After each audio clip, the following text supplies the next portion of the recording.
because sometimes when you're dealing with OOAK, this is what comes to mind.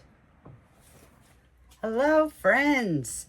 Welcome back. And if you are new to my channel, welcome. I'm Julie, and I'm a longtime picker, thrifter, buyer, and seller of vintage, antiques, uniques, secondhand, and pre-loved items. Today, it's Friday, and I'm in storage garage number 1, and I've already handpicked a bunch of items that I'm going to show you. I'm going to share with you and show you those before I get them listed up in my eBay store. And as I show you some of these items, I'll tell you a little about me and why I chose way back in the 90s to when eBay first became in existence, why I chose to sell on eBay and why I continue to choose to sell on eBay today versus another platform. But it's going to be my opinion, and it will always be based on my experience. So I hope to maybe share with you a few tidbits. Anyway, I'm going to pour myself a cup of coffee. And let's see, the category that I'm going to do today is, I'm going to label it OOAK, one of a kind. And this might fall into that category, although back in the day they mass produced a lot of these. But this bank no longer in existence. And here's a coffee mug. So if you know somebody that maybe worked there, or maybe you were familiar with that bank, this will be going up into my eBay store. Of course, after I finish my coffee. All right, what goodies do I have for you? Let's get moving. One of a kind items. I love one of a kind items. And usually that means they're unique, handcrafted maybe, artisan, just hard to find, sometimes hard to sell. And sometimes you just need to be patient on eBay or whatever platform you sell on, or if you sell in a shop. What I have here is a beautiful, and I did not put these in order, but I have a beautiful glass. It's almost shaped like a banana boat. It's smooth on the bottom, that's glass, and on the inside, that's like a mid-century modern design. It's textured. And you know, I've had this piece for quite some time. I actually had it in my booth for the longest time, but it never sold.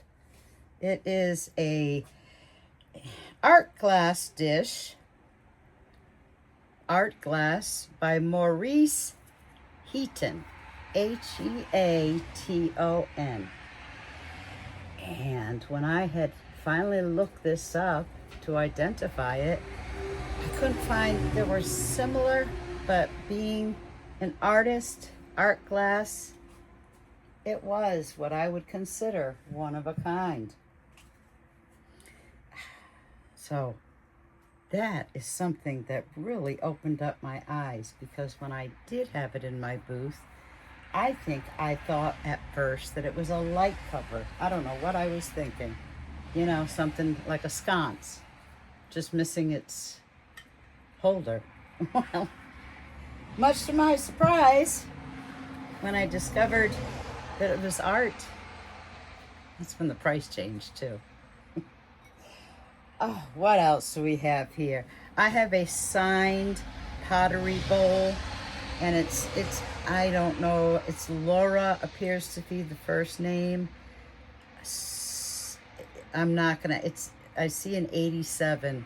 I'm gonna have to really get out my, if I show that close to you, you might be able to read that, but I would really have to give it a good look. See, it's lovely pottery with like a pine branch. A little primitive, but nicely done. And you know, one of my most favorite things when I go picking or thrifting or yard sales or garage sales or estate sales is I like looking for the unique. I like looking for the OOAK. You know, it's just, I really appreciate people's handicraft, the uniqueness of pieces, and then to be able to try to sell it, to pass it on to somebody else that may appreciate it is real fun. It really is. This, now there may be others out there like this, so you know, you might not call this one of a kind, but somebody took a wine bottle or some kind of a bottle and cut it. You can even see the irregularity there in the cut to make a cloche. Now what I am going to add to this is some kind of a, I'll find an older screw-on lid that fits this, or even a cork. But if you had like a glass platter, you could use it as a cloche. I'm just going to show you an example of what you can do.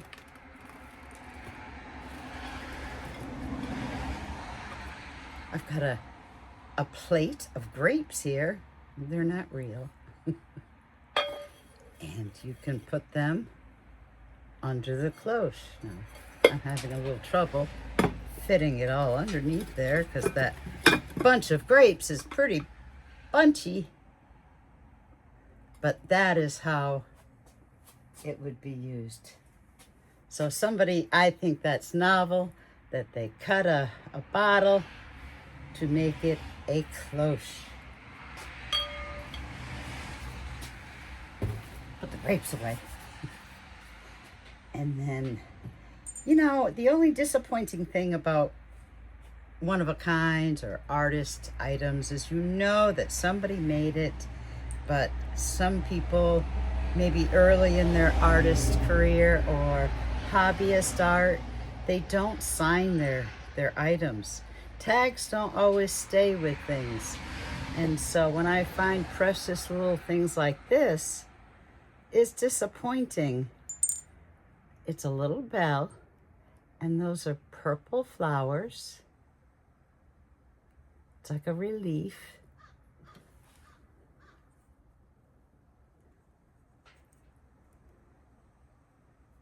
Really, very pretty. I don't know who the artist is. It did not come with a tag. There's no mark. So, you know, whoever did that, I love it. Here we go. Here's another OOAK, a vase. Now the artist is known, and I'll show you the mark on the bottom there. And she does have some lovely pottery pieces. I did find some others on eBay. And this one, though, I found was unique. I think there was one other that had some ruffled edge, but the color, the design too, was just a little bit different. Pottery, I love one-of-a-kind pottery pieces. And that's one of the things when I talked about why I chose to sell on eBay.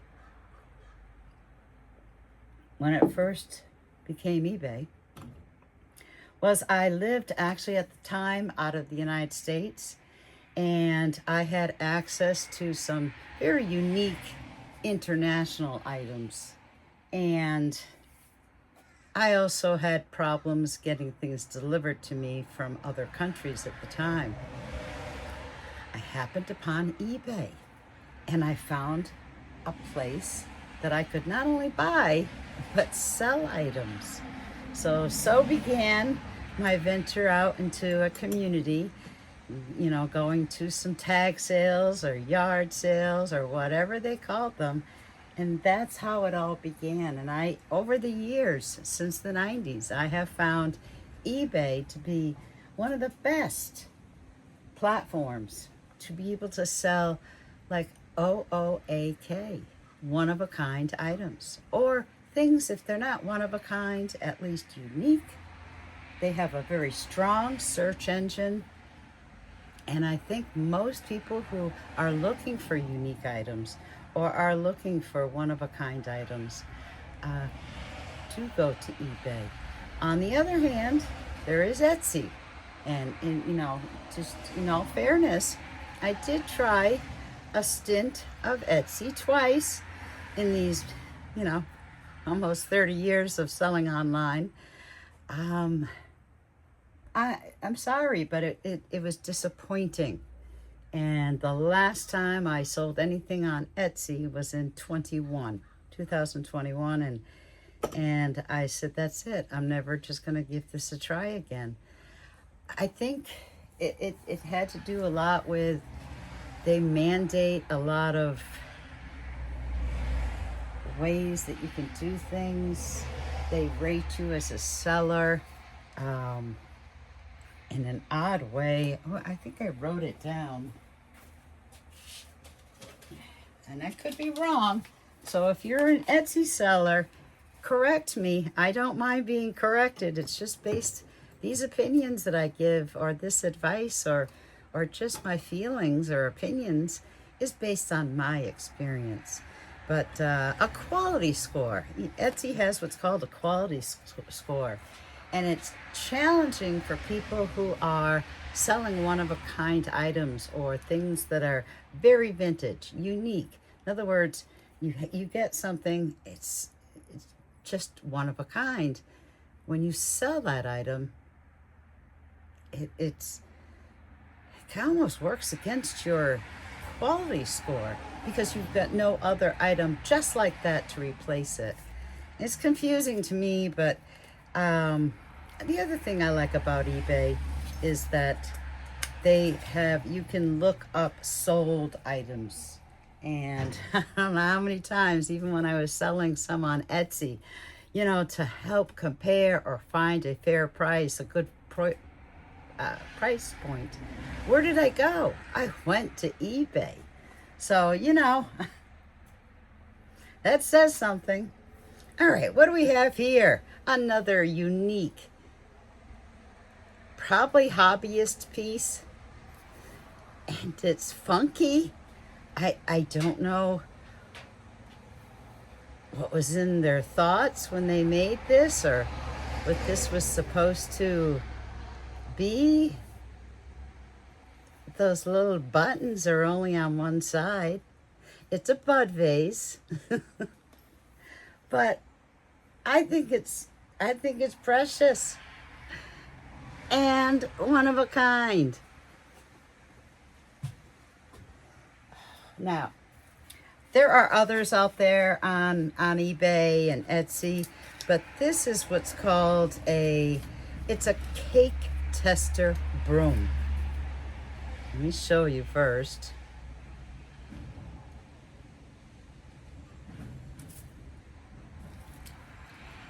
And this was actually made locally by an artisan, Franklin Broom Works out of Franklin, Maine. And then I'll show you the inside so you can see what the intended purpose was.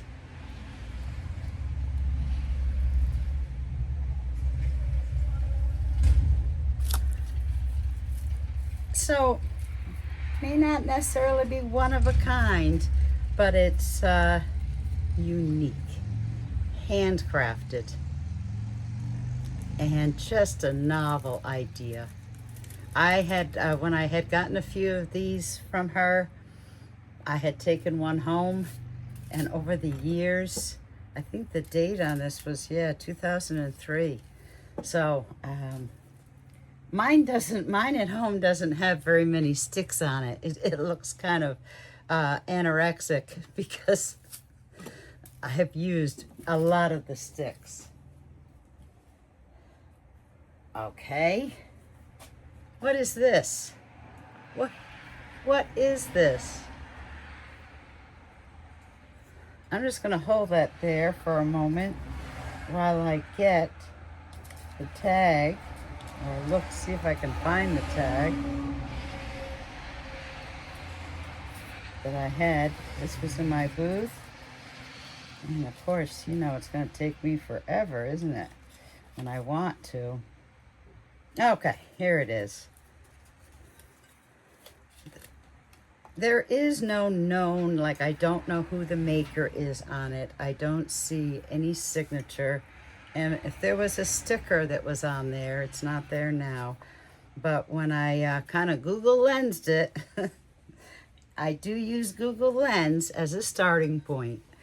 It's basically a sculptural bent glass, frosted and iridescent, may come from the 1980s.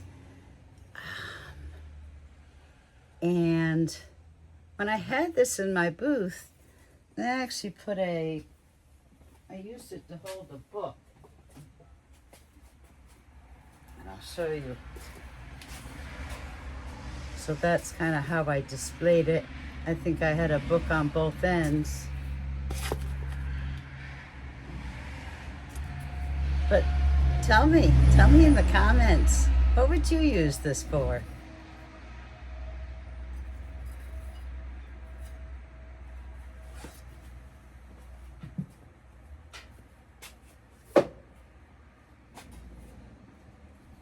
This is just a cutie and may or may not be one of a kind, but boy, oh boy, I've been kind of looking for one of these to help me in pricing, but I can't find one. So it's a child's little peg rack. I guess that's supposed to be probably a kitty cat. It's powder blue. It comes with the hang hooks there up top. It's got some wear, so we know it was used and probably loved. So that's a cutie. I just think that's darling. And in my eyes, one of a kind. Just because I haven't been able to find another just like it. Oh, some more handcrafted pieces. Now somebody got real creative with a can. Times at least two. I'll show you one at a time. I guess you could I would use this for like a candle holder for outdoors. It kind of is protected, you know, for the evening if you want to light up your patio table. But it's a pierced, bent, big can. I don't know if you can even read the back of that or what that means to you. But and then they allowed it to rust. It's got some wonderful, what is that, a smiley face? Yeah, there's a smiley face in there. A few of them, and some hearts. So that's one. Very creative. And this is another one. This is a little bit smaller. And different. And I'm probably going to list these separately just because, I don't know, you know, you may only want just one. This is the bottom of this one. And I guess it has a smiley face there on top. It has some hearts. I don't know, what is that? Is that a chicken? Oh, a duck? I'll just show this because it's kind of like an assortment of piercings. Oh, a butterfly. So, one of a kind, one of a kind. Let's see. I have had this vase for quite a while. Actually, I used this, I did have it in my booth at least once. But I used to use this at home. It's a bud vase, 10 inches tall. And, you know, I've never really been able to find one just like it. I'm going to bring it up really close for you. And so you can hopefully see this. It's textured. I don't know what that really is, but it's textured. The design itself, the green and the red, the holly and the berries are I guess applied, painted on. It may even be hand painted. But it's unique. And I know it's not Christmas. We're not even close to Christmas. But if you haven't seen my Christmas in July drop sale video, a good reminder, I invite you. In my almost 17 years and during my booth life, I never once had a Christmas in July sale. But in my efforts to be downsizing and decluttering my two of my storage garages, I chose to give it a shot. Let's see if I can get a drop sale, get this stuff moving. Pretty much, not too much of it's going back into storage. There are going to be some items, if they don't sell, will go back into storage, and I will be listing those items probably a couple of months before Christmas. And then the rest, I'm going to be donating. It's going to move it along. I'm so happy to have made space. This is an old portrait. Now, it had been at one time, if you can see the concave nature of this photograph, a marking on the back, and portraits, I always consider them one of a kind. I do wish that I had the frame, but it's just the photograph.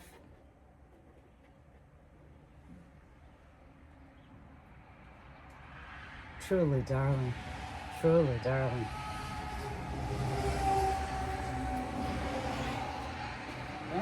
I always have to get carried away. I have to make sure that I showed you everything that I wanted to show you today. And I'm not selling this, but I just have to show it, because sometimes when you're dealing with OOAK, this is what comes to mind. I'll show that at an upcoming video. It's got some great posters. So I think I showed you a bunch of items. Next step is that I get them loaded in my car, get them home, clean them up. I don't think anything needs any repairs, but I'll always double check. I scrutinize. Then they get photographed and listed up in my eBay store. It does take me a few days to get things listed after I show them to you here. But if there's something that really you eye spied or that really caught your eye, like something you can't live without, let me know in the comments. I will make sure I bump that up to the top of the list. But I will admit I am a little behind in previous videos. The items that I have shown, I haven't listed everything. What I do like about these these episodes that I share with you is that I spend time in my 2 garages, Fridays in storage garage number 1, Tuesdays in storage garage number 2. It's incentive for me to, keep moving, keep posting. And even though summer sales tend to slow down a bit, I've actually had some wonderful sales. So if any one of you out there are watching this, and if you have been a buyer or if you've shared my video with anyone, because I have noticed some wonderful sales. So I thank you from the bottom of my heart. I thank you very much. Even if you just browse, sit back in that lounger poolside or maybe inside under air conditioning. It's fun just to look. But my eBay store is ATTIC Treasures Flea Market. So again, I thank you. And about eBay, I'm not sponsored by eBay. I'm not sponsored, honestly, by anyone. Anything that I said about my choices, like with eBay, are based on my experience. And I've had a wonderful experience. Oh, there's always glitches. There's always something funky. And it just, when you get used to something, eBay, sometimes changes things. But because I've been on for so many years, over 27 years, you learn to ride the bumps and the waves, and it all works out. So whether you're a buyer or a seller, it's always nice to hear other people's input. I know I watch other YouTubers that share their experiences, so I thought I'd be kind and share with you mine. So I'll see you hopefully on Tuesday in garage number 2. In the meantime, have a great weekend.